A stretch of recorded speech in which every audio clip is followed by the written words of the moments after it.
Startups may be one way that you're able to have the impact that you want and to solve a problem that you really care about. It's a very powerful way if it's done right, but it's not the only way to make an impact from one to many. And I really encourage people to think about what is the problem that they feel fundamentally very passionate about that they want to solve, and then find others that are like-minded and thinking in the same way that are doing something about it. And then just have conversations with them and learn about what they're doing, express interest in contributing to that cause, and tell them why it matters to you, what you see day to day in the clinic and how it affects your ability to provide good patient care, and really be crisp on what it is that interests you and what you want to spend all day working on and all night thinking about. Welcome to Startup Physicians. Please like and follow our show to join our community of physicians who are reimagining healthcare delivery. Hi, everyone, and welcome back to Startup Physicians. I'm your host, Dr. Allison Kerfman, and I am excited to have my friend and colleague, Dr. David Johnson, on the show today. Hi, David. Thanks for coming on. Of course. Hi, Allison. Good to see you. Great. Well, David and I first crossed paths when we were both at a firm in Nashville called Rubicon Founders. I was incubating the concept for Imagine, and we hit it off because he is someone who's fascinating, has a very interesting background and career as a physician, and has gone through a number of different avenues to solve problems that he felt were important to solve. So, David, I would love if you could start by just walking us through your journey, how you ended up on such a different place than most physicians do, and kind of your thoughts about, some of those opportunities you had along the way. Yeah, absolutely. I sometimes wonder how I ended up in this type of position as well. So I essentially started my journey in a very typical fashion, going to med school at UNC Chapel Hill. And I was really interested in cancer and doing surgery, and really had no, definite path for my clinical future. And ended up finding urology, and specifically urologic oncology, as something that I found very interesting. It kind of checked all the boxes from what I wanted to do clinically and the types of patients I wanted to take care of. And then, when I learned about urologic oncology, two of the diseases that we treat most frequently, prostate cancer and kidney cancer, we have survival rates after surgery of like 98%. And I was like, well, that's exactly what I want to do. I just want to cure everyone that I operate on. And it sounded too good to be true. And in fact, it ended up being too good to be true. And I later found out that a lot of the cancers that were being operated on with prostate and early small localized kidney cancers actually weren't harmful to patients at all, but our surgeries were. And so I found this out as, a third year in med school. And I thought that was really interesting, both from an intellectual standpoint, that we could be hurting people that have cancer by doing surgery on them.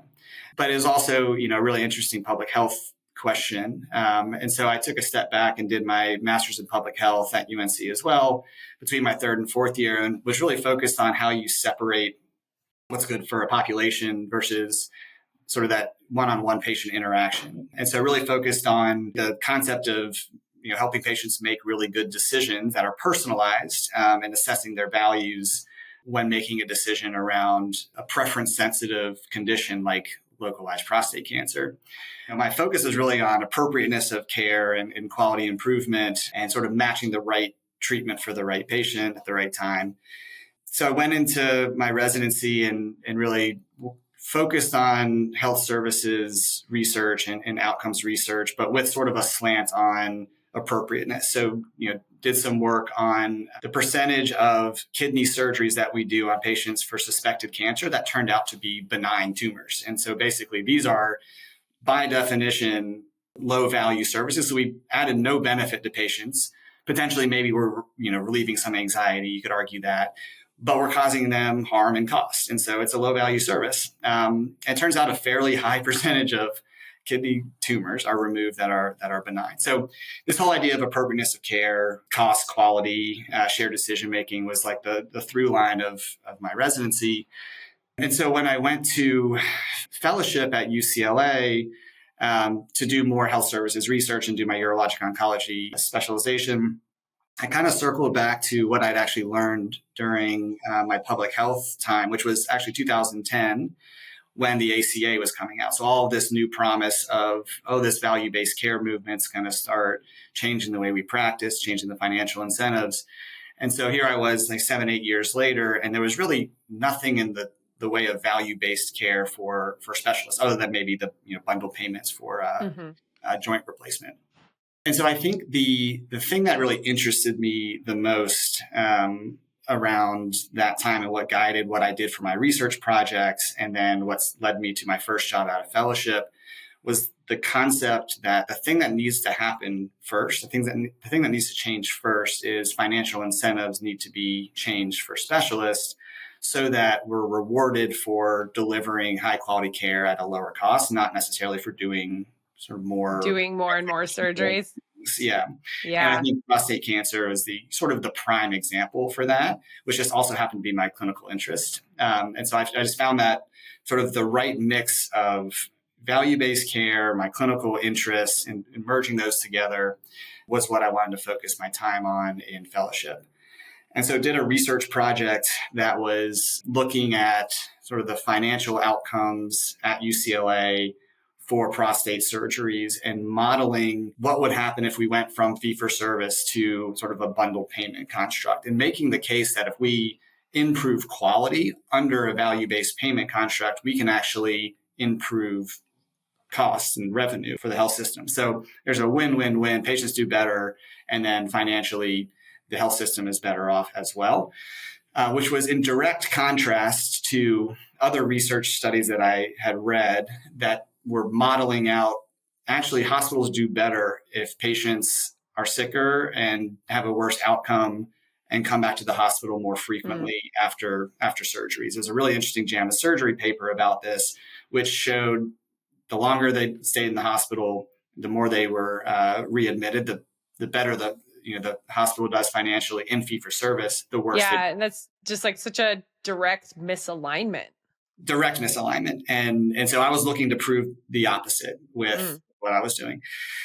So I quickly realized that no one really cared about, a small prostate cancer pilot demonstration project. And so ended up meeting Patrick Conway, who is the former director of CMMI, who was also an alumni of the same fellowship that I did, at one of our conferences. And we just started talking about, what I was interested in conceptually. And, I was thinking about doing a research hybrid job out of fellowship. And at that time, he had left CMMI, where he had done all sort of the foundational work on value-based payment models for traditional Medicare. His major focus was really on value-based care centered around primary care providers or health systems. And he was then at that time the CEO of Blue Cross North Carolina, and was essentially building a mini CMMI within the health plan, which happened to be the state where I grew up in. And for people that don't know this, CMMI is the Center for Medicaid and Medicare Innovation, which is an organization within the federal government that focuses a lot on how do we rebuild payment models and population health models to serve populations better. Yeah, thank you. Yeah, and they're really the test bed for these alternative payment models, where they realign incentives and then see what happens in terms of cost and quality, and determines whether that's going to be something that is codified into statutory regulation in the future or not. And Patrick Conway is a pediatrician. He is. We both have that connection with him. And it's interesting how an introduction at a conference led to a completely different path for you. Exactly. And that's precisely what happened. I was talking to him about why I thought value-based care was interesting, why I was frustrated as a specialist who wanted to deliver high value care, that, it was harder to do that than it was to just operate on everybody. That's how we make money. That's what we're trained to do. And that's how the system is incentivized. How the system is set up. Exactly. And so his response was, hey, I'm doing, this thing in North Carolina. We're really, trying to innovate. We have a plan for what we're going to do with primary care, our statewide ACO network. But we really don't have a blueprint for how we're going to engage specialists in value-based care.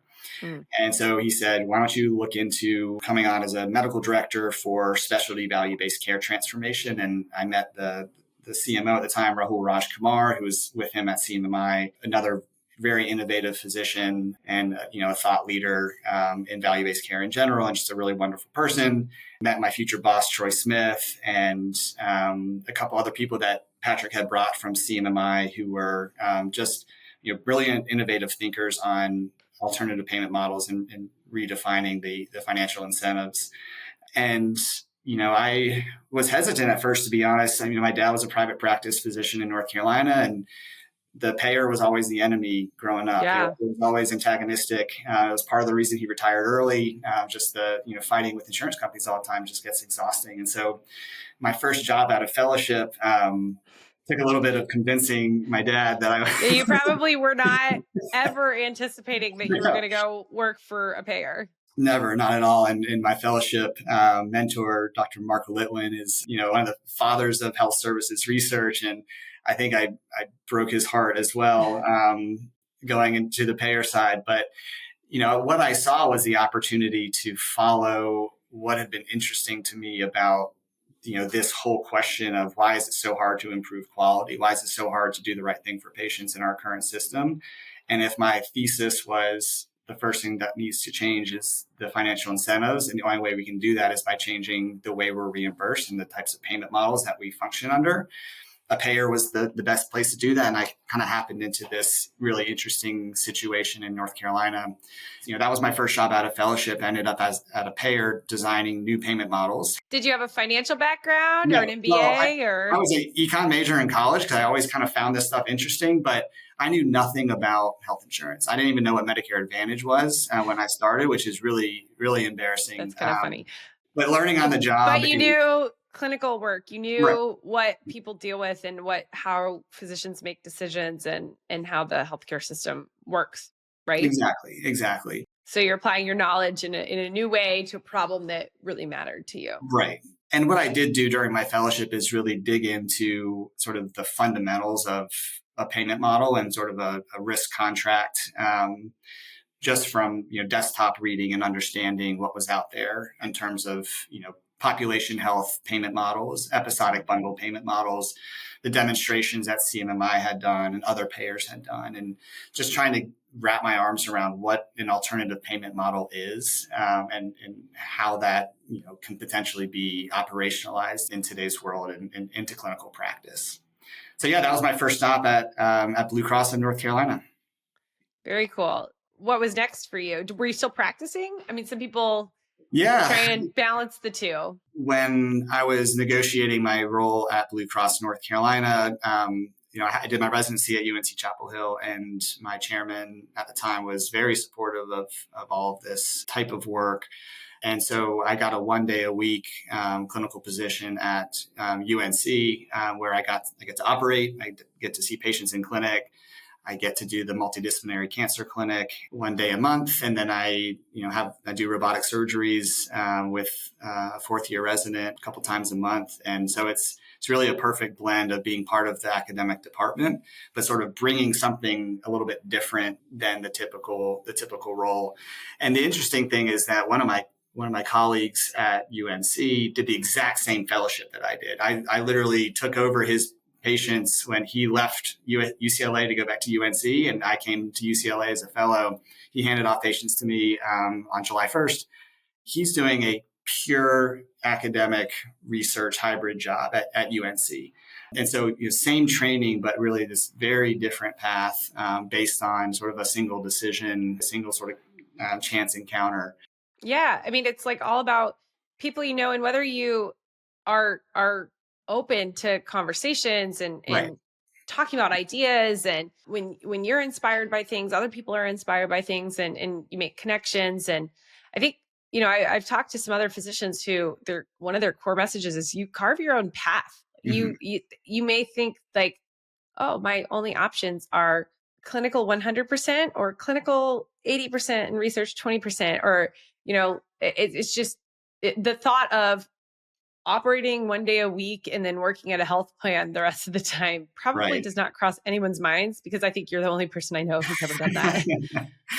No, I agree. I mean, I think that's the hardest part, honestly, is solving for the clinical piece and finding a place that kind of fulfills the need to to do what we trained so long to do. I mean, I was 36 when I finished my training. I didn't want to stop operating or stop taking care of patients because I love doing it.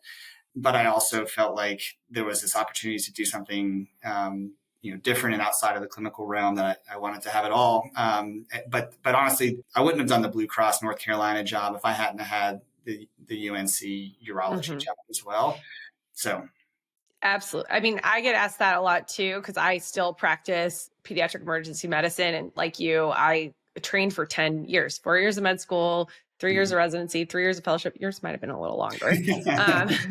But 10 years to develop a skill set, and Right. especially a specialty that's highly procedural. I get asked a lot, like, how much do you need to work clinically to stay relevant clinically and stay up on your knowledge? And I mean, I put a lot of effort into that, and I know you do too. And even though you and I both have very different paths from most physicians, I think the core idea is that you can practice medicine a lot of different ways. And I still very deeply am connected to the work of individually seeing patients. And I feel like when I was full-time as a practicing physician, my impact was really a one-to-one impact. So like I would see a patient, I would impact them and their family. And then moving into this new world of building companies, I felt like I was able to really create a one-to-many impact. So I am impacting more kids with my ideas and the ways that I've approached that and the ways that we've built systems around that than just seeing individual patients one at a time. Right. Yeah, no, exactly. I think those of us that are willing to, take risks like join a payer instead of going full-time practice have this drive to do that, to affect the one to many. And I think it is, it's a little bit disconcerting to not do what you just trained for half your life to do all the time. But I think what I tell a lot of my friends who, ask me about my experience and what it's like on the other side. And I think the perspectives that we learn, even starting in med school, and that just become ingrained in a practicing physician's mind of like what life is like in a clinic is incredibly valuable, because no one on the private equity side or the finance side or the VC side is going to know what it's like to tell a patient that they have, terminal cancer, or that the surgery did not go very well, or that their kid in the emergency room is, not going to make it.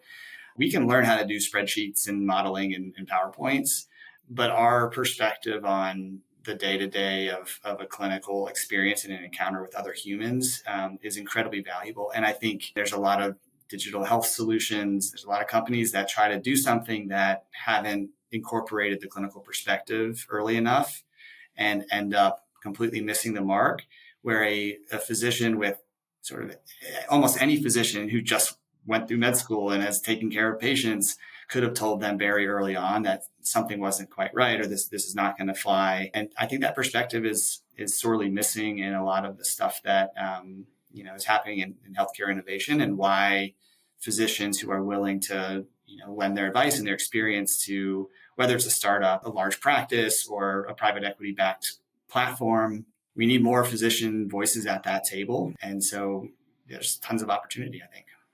Absolutely. And some of us have to kind of like get over our biases that like payers are evil. Private equity is evil. Like exactly. I had people be like, don't you kind of feel like you sold your soul to the devil, like going to work for private equity? I'm like, no, I feel like I created a company that's impacting tens of thousands of chronic kids. And frankly, it works better when you build it in a system where it makes money, because I built it at a nonprofit health system and it got shut down. It ran out of funding. Right. So I think that we have to be able to change our perspective and stop thinking in such a siloed way about different aspects of the healthcare system. Yeah. And I think that's a good transition to how I landed at Rubicon Founders. I think it was probably very similar to your experience. I had learned a lot about specialty value-based care from my seat at Blue Cross, designing payment models, but also learning about new health services solutions on the provider side that were coming to plans to try to sell what they're doing. And a lot of times they were trying to sell into the plan to get reimbursement for another transactional thing, whether it was a diagnostic or, a digital management platform. in my mind, there's just tons of really amazing, innovative clinical ideas that just don't work that well in fee for service. It's like moving a mountain to try to get that reimbursed in fee for service. And it doesn't actually capture the value of what it's offering. I continue to get more and more exposure to, venture-backed or private equity-backed health services solutions on the provider enablement side, and got to learn about what worked and what didn't. What were the characteristics of a solution that a payer wanted to buy and roll out in order to become aligned with the healthcare delivery system as opposed to antagonistic. And that's really, in my mind, the goal of value-based care, is to have the payer be a partner in, delivering the right care to patients and reimbursing appropriately for good quality care. And the way to do that is for the provider or the delivery system to take on some sort of, quote, financial risk. And that is through an alternative payment contract.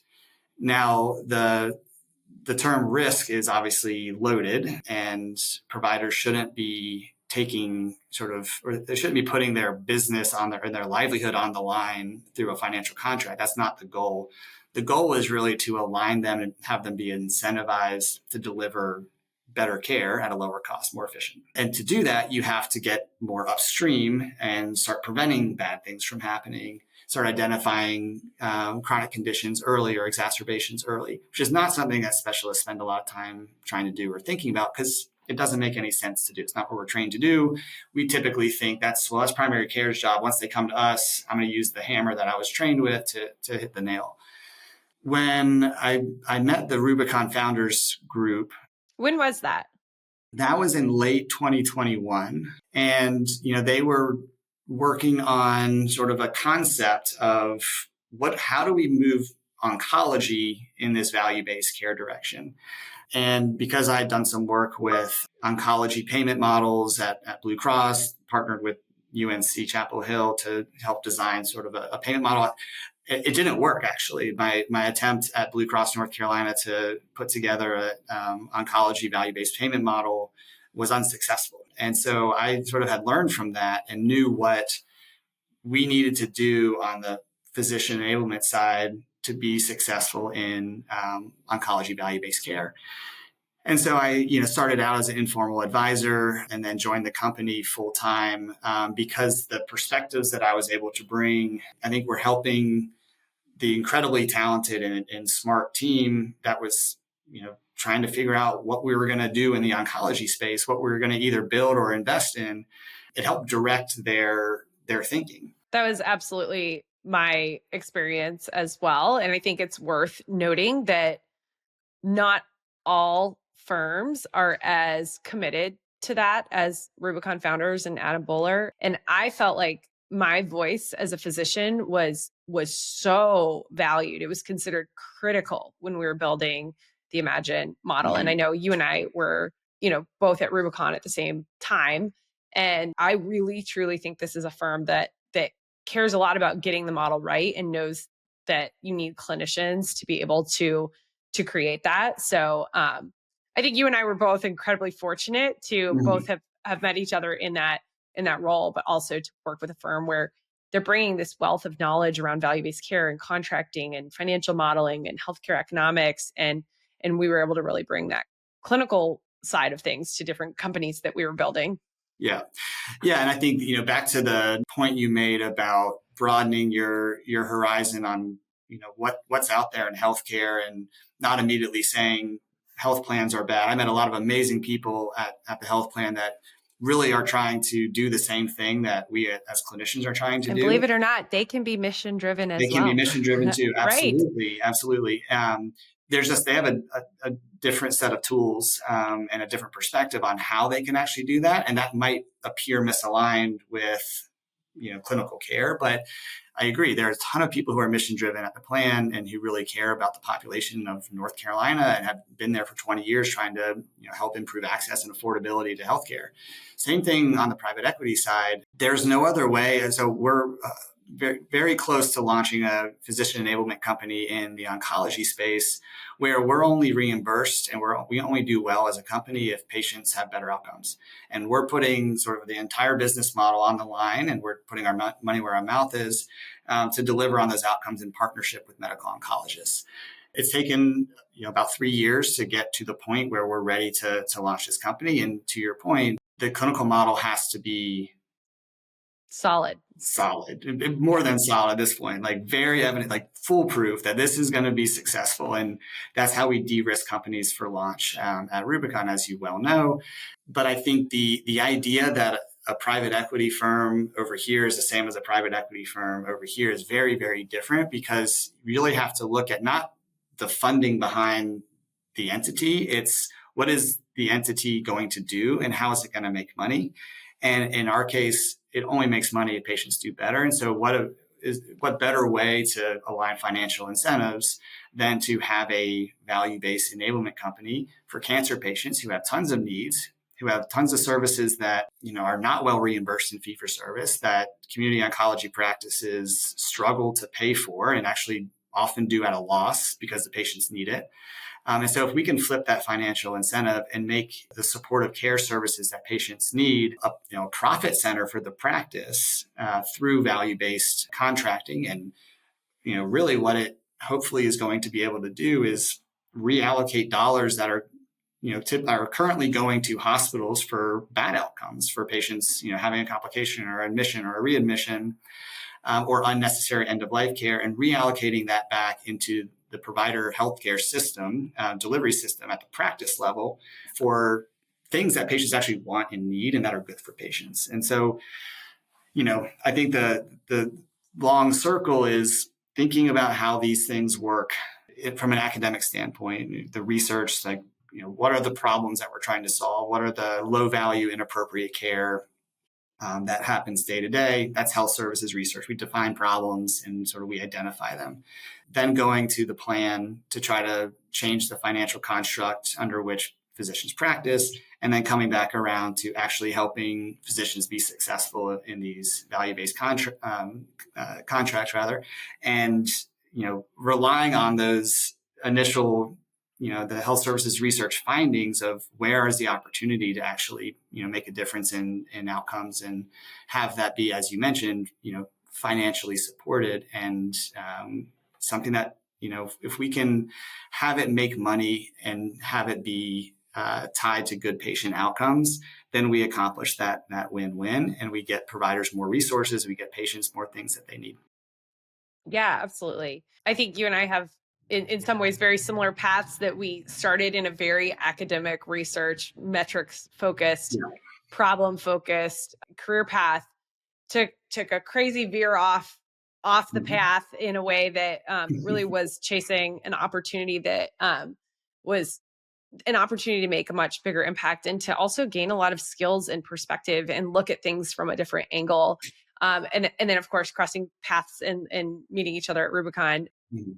And before we started recording, you were saying some very interesting things about, both of us have a ton of physicians come to us say, like, your job is so cool. How do I work in startups? And obviously, this podcast has been one of my responses to those inbound requests and helping bring inspiring stories to physicians to hear about other ways people have approached things. But I really loved what you were saying about what is your response to doctors who say, like, startups sound cool. How do I work in startups?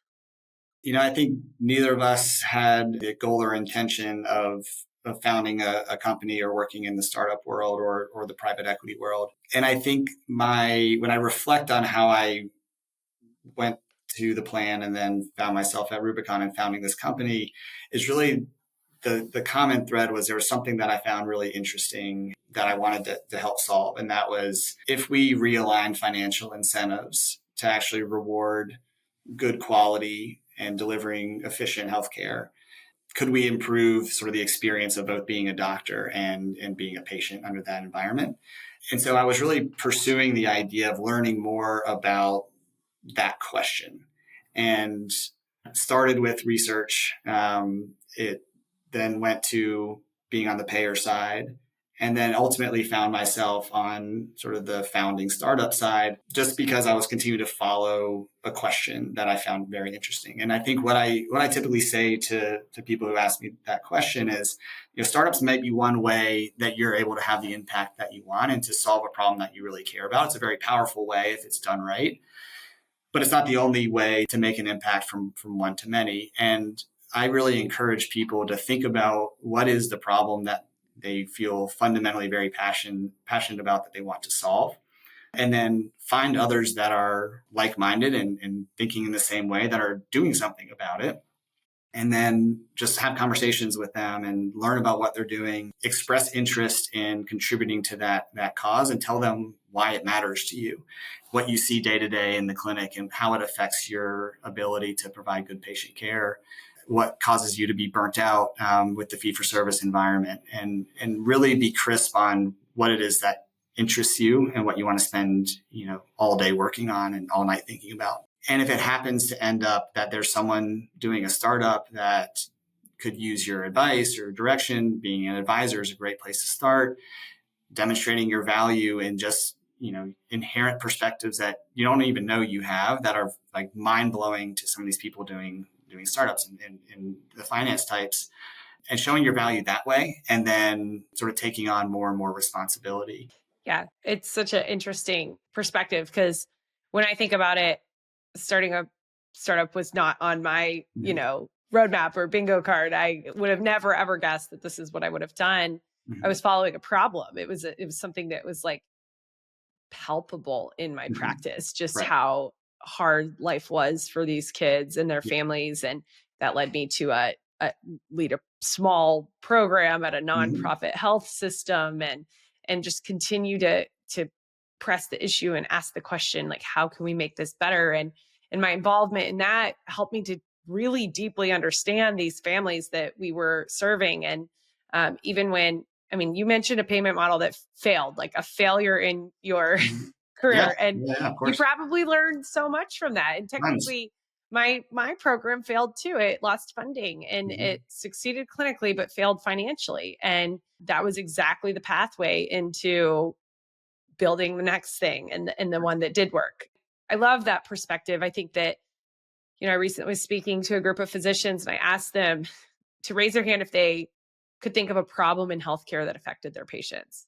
And of course, 100% of the people raised their hand because we all feel it. And I asked if anyone had any idea of how they would approach that problem or a possible solution to that problem. And of course, again, they all have perspective on that.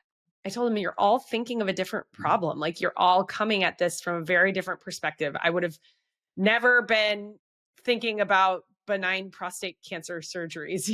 That's a very Yeah. unique perspective that you had from caring for patients. And you probably wouldn't have been thinking a whole lot about kids with G tubes, but we're all bringing a different set of knowledge and skills and life experience with that human interaction, understanding what your patients are going through and where their challenges are. And I just think you're right that we have knowledge and skills that can be mind-blowing to a different environment, that these people who are working on building companies may have no idea what the problem is or how to solve it from the very detailed clinical lens. So I think the cool part also is the reverse. I've learned so much about how to take an idea that's clinical and put that into a business model and then actually make that reality. So you're right. I think we contribute in a lot of ways for these health services, healthcare delivery companies where, the product is an experience for a patient and oftentimes for a provider as well. But like the infrastructure and the knowledge to go from a clinical idea to a business like Imagine, and hopefully like the one we're launching in oncology, requires a totally different perspective. So it's really fun to partner with those types of people. And then the other thing I'd say about, startup world is it's not as glamorous as it sounds, as I think, there's a lot of... it can be a little gritty sometimes. Be a little gritty. I've done more Excel and PowerPoint than I ever thought I would do, but it's what it requires at this point of the company's life cycle. And so, there's parts of every job that we don't love and that are rote, and and the same thing with startups. But I think having the mission at the center of everything that we're doing, both with patient care and then also with the sort of non-clinical path that people want to take, making sure that that's aligned with what you really care about, what you're passionate about trying to solve. You're going to end up in a good spot. It might take a while, but that would be my advice. Yeah, absolutely. And I definitely gained a ton of skills spending the time that I spent at incubating Imagine at Rubicon. And I don't know if you had this experience. At one point, they were like, Allison doesn't know how to pitch. We're going to do something called, let's do a murder board. I was like, what the heck is a murder? They're like, we're going to put you in front of everyone. You're going to talk about Imagine. And then we're all going to like attack you. Oh, I was wow. like, oh, Fun. that sounds like a lot of fun. But definitely improved my pitching skills. So that's great. Definitely taking on new skills that you don't have when you enter a new environment. But I'm sure you've learned just as much as I have, if not more, from being around people with different backgrounds. So absolutely, I always say my clinical days are that's the day I know what I'm doing, and then the other days I'm sort of learning flying by the seat of your pants. Flying by the seat of my pants, which is the way I like it, but it does take some adjustment for sure. That is interesting because I feel like super like chill and comfortable when I'm in the ER now because I'm like, oh, this is my like very straightforward day. yeah, exactly. Yeah. Well, awesome. Well, I can include your LinkedIn in the show notes if anyone wants to reach out to you. I am so grateful for your perspective and your friendship and just the way that we've been able to help each other with our careers. And thank you so much for coming on today. No, absolutely. And thank you. And really inspired by what you did with Imagine and what they continue to do. It's something that we're very, very proud about at Rubicon, and I'm cheering on and helping as much as I possibly can with it. It's a much needed thing in our healthcare world. So thank you for your part. Thank you so much. And congrats on the company that you're launching. And thank you everyone for listening today. Again, if you want to reach out to David, I'll put his LinkedIn in the show notes. And I hope this was inspiring to all of you as it was to me, that we all have skills, we all have ideas, we all have problems we want to solve. And sometimes all it takes is following that problem, and it can lead to interesting opportunities if you're willing to take them. So thanks everyone, and I'll see you soon. Thank you for listening to Startup Physicians. Don't forget to like, follow, and share.